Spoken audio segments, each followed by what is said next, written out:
In this next section, we're going to be talking about rotational motion. When you read the text, you're going to see that it says for rigid objects. The reason for this is to specify that the whole object rotates together.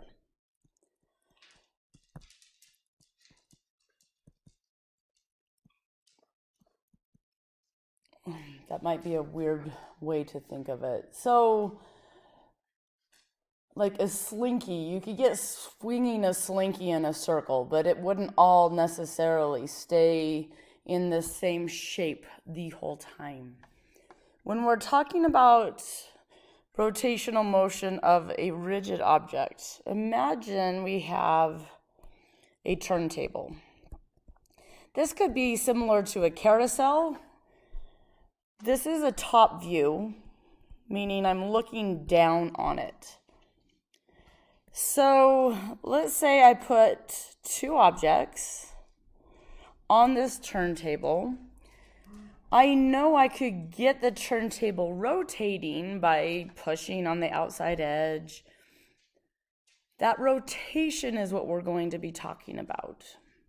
We could cause the turntable to speed up.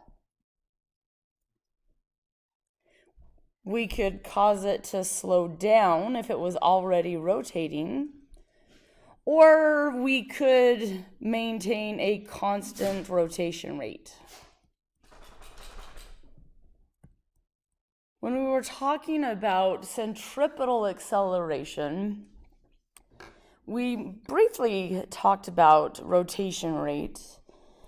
We also call this angular speed. The symbol we use for angular speed is omega.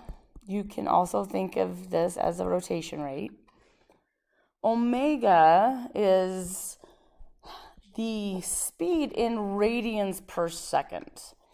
It's called an angular speed because it's not measured in meters per second. If we come back to two objects on a turntable, the object that is farther from the center would be traveling at a different speed compared to the one that is closer to the center. If we look at a later, not much later, but a later moment in time, this point that's closer to the center, the distance it travels through would be smaller than the distance the object farther from the center travels through. But coming back to this definition of rotation of rigid objects, these 2 points always lie along the same line, and they're always the same distance, r, from the center. They're different distances from the center, but they maintain their location relative to each other on this turntable as it rotates. So S is the arc length. You may have learned about arc length before. That would be the actual distance in meters either object moved. They move different distances simply because they are different distances from the center. We can write arc length S in terms of the radius, how far away they are from the center, times theta. Theta being the little angle in my picture that they have moved through in the time I'm analyzing. Theta is called the angular displacement. I guess it's technically angular position. Displacement would be a delta theta. That would be an angular displacement. Theta is measured in radians. Now we could technically describe theta in terms of degrees. We could describe it in terms of revolutions. But as far as any equations that we're using, as far as equations go, it needs to be in radians. We can easily convert from degrees or revolutions. We know there's 360 degrees in one revolution, but that's also 2 pi radians. So we can convert between and get to radians when we need to.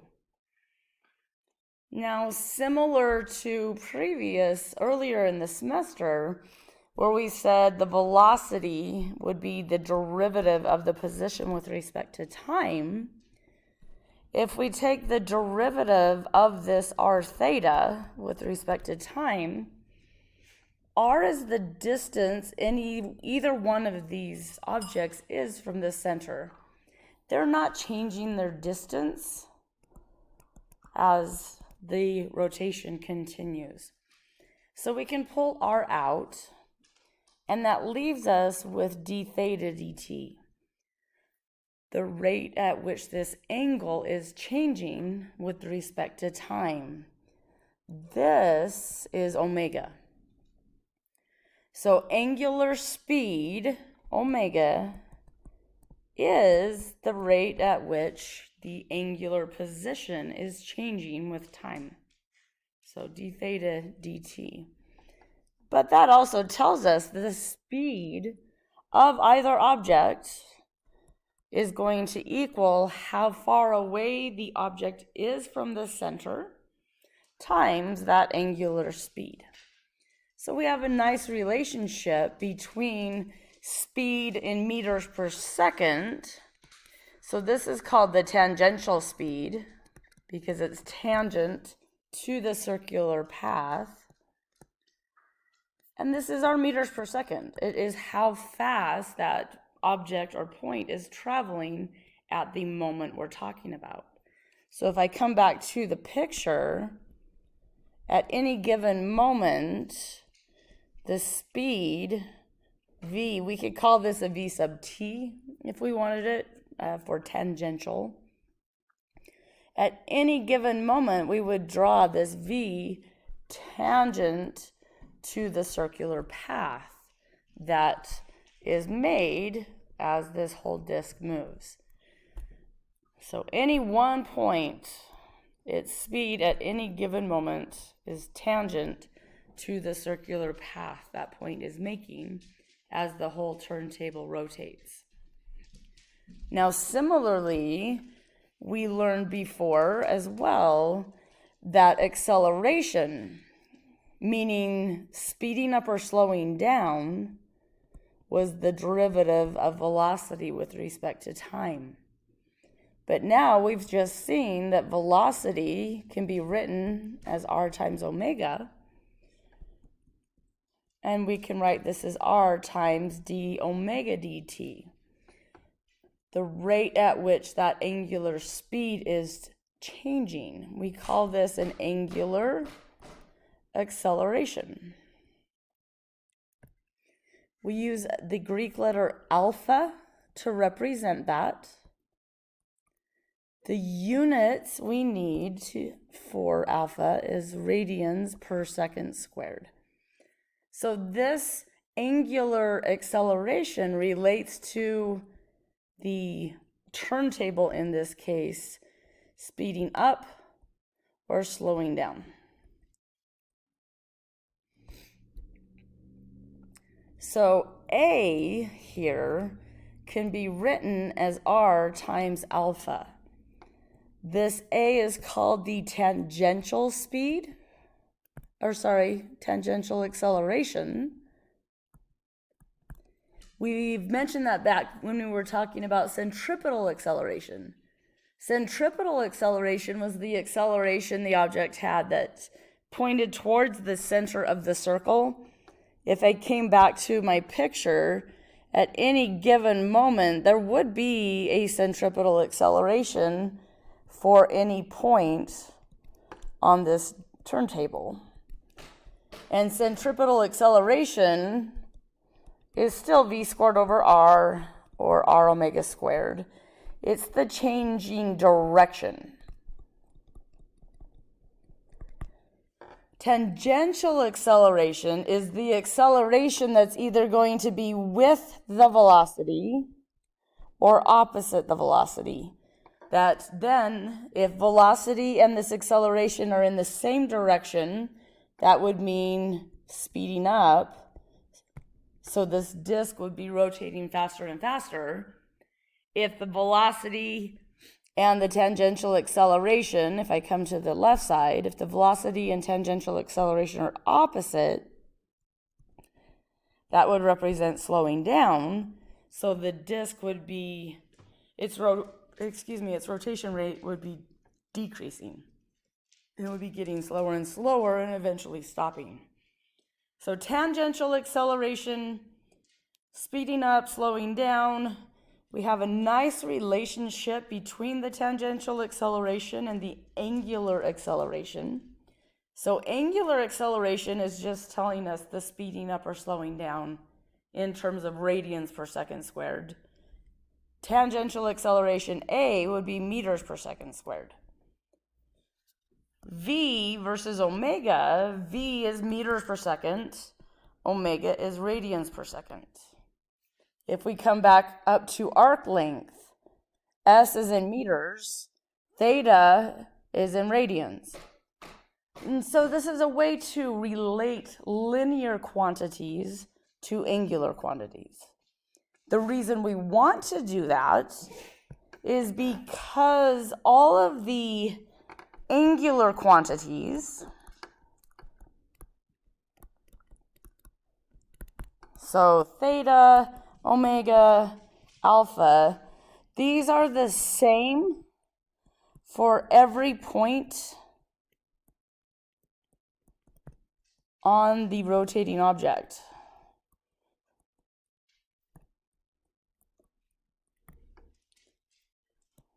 At any moment in time.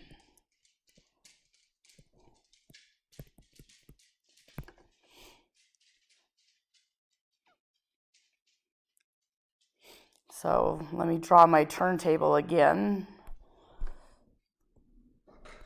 So regardless of what points I look at, they will have moved through the same angle. Again, that gets back to this saying this is for rigid bodies, objects that maintain their shape as this rotation is occurring. Any point on this disk will have moved through the same angle. Even if I was looking at a point over here to a point over here, they will have moved through the same angle. And so the angular quantities are going to be the same, which makes it easier to talk about the rotational motion. So theta, omega, alpha for the disk as a whole is something we can talk about. Whereas distance S, it varies depending upon which point we're talking about. The speed V at any moment is different for different points on the disk, as will the tangential acceleration A. So these angular quantities are the same, which is why we end up using them and relating them to the rotational motion. All right, so just reiterating or rewriting these equations. The position or arc length S, the distance any point moves through, is directly related to R. R is the distance from that center point. This center point here, we're calling the rotation axis. So there has to be something in the center for it to be rotating around. R is the distance from that center point. Let me write that a little bit better. We can figure out distance moved through by multiplying r by theta. But again, theta must be in radians.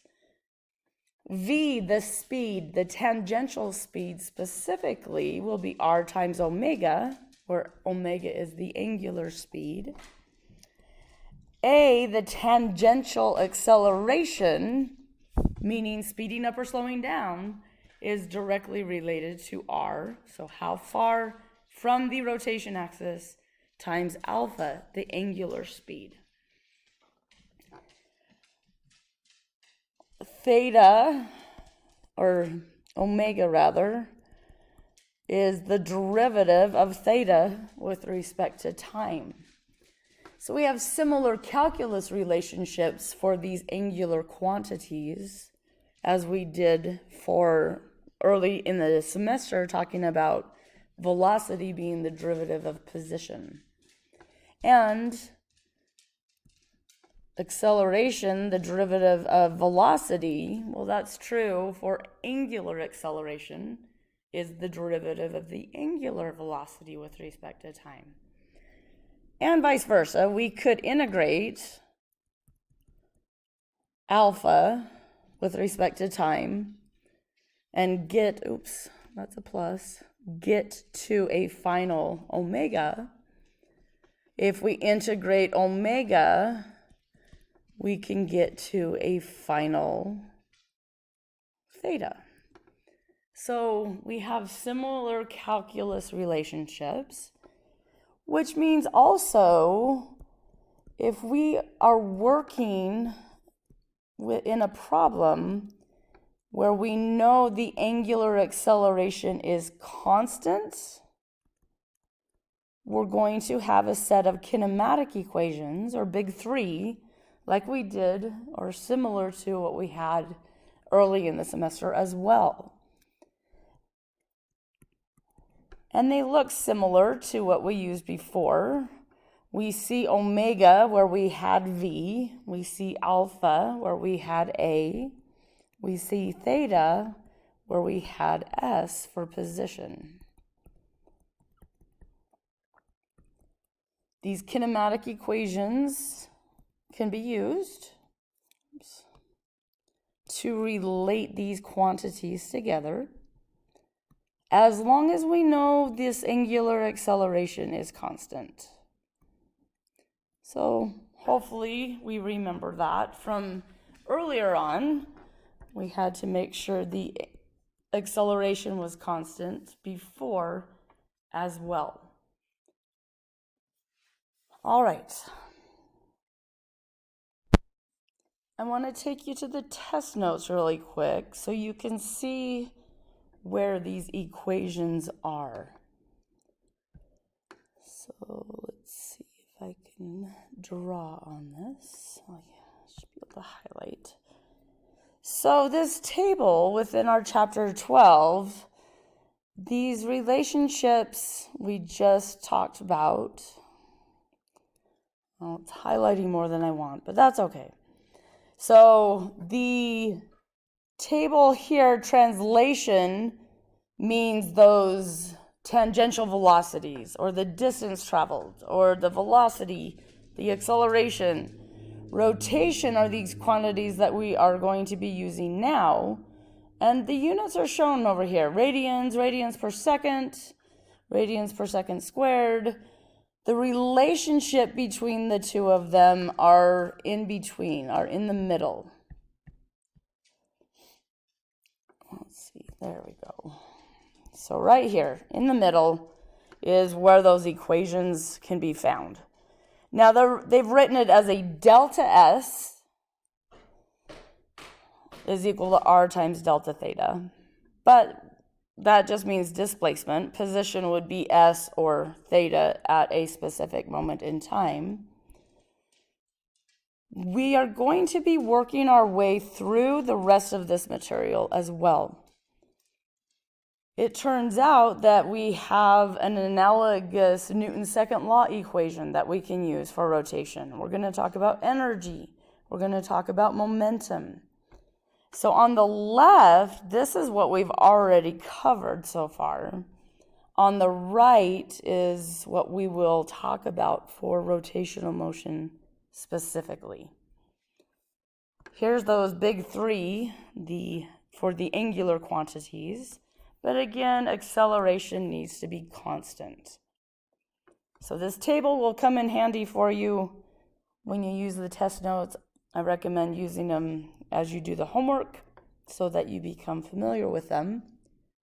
We're going to work our way through all of these concepts, but we'll talk about center of mass first and then get to torque. I do have a conceptual question to ask you. I'm just going to put it in here. Oh, or maybe not. Let's see, just a sec.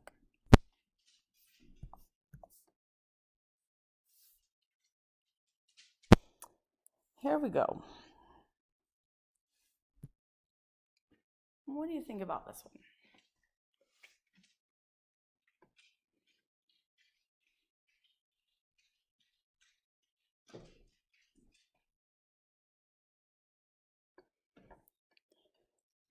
So any part of this belt, any point that we will look at, for the belt to maintain its tightness and not sag or not break, the velocity at which the belt is traveling at has to be the same as it goes any point around the small wheel or the large wheel. So we can say the speed of the belt, V, as it is passing around the small wheel has to equal the speed of the belt as it's passing around the larger wheel. V, though, as we've just talked about, V, the tangential speed, is equal to R times omega. So for the small wheel, we have this small radius, and omega sub s represents the angular speed of the small wheel. That has to equal R of the larger wheel times omega of the larger wheel. So if we were to solve for omega of the small wheel, we end up with this ratio of the larger wheel's radius over the smaller wheel's radius times the omega of the larger wheel. So this ratio is going to be bigger than 1, which means the smaller wheel needs to be rotating faster than the larger wheel in order to maintain that belt traveling at that constant speed.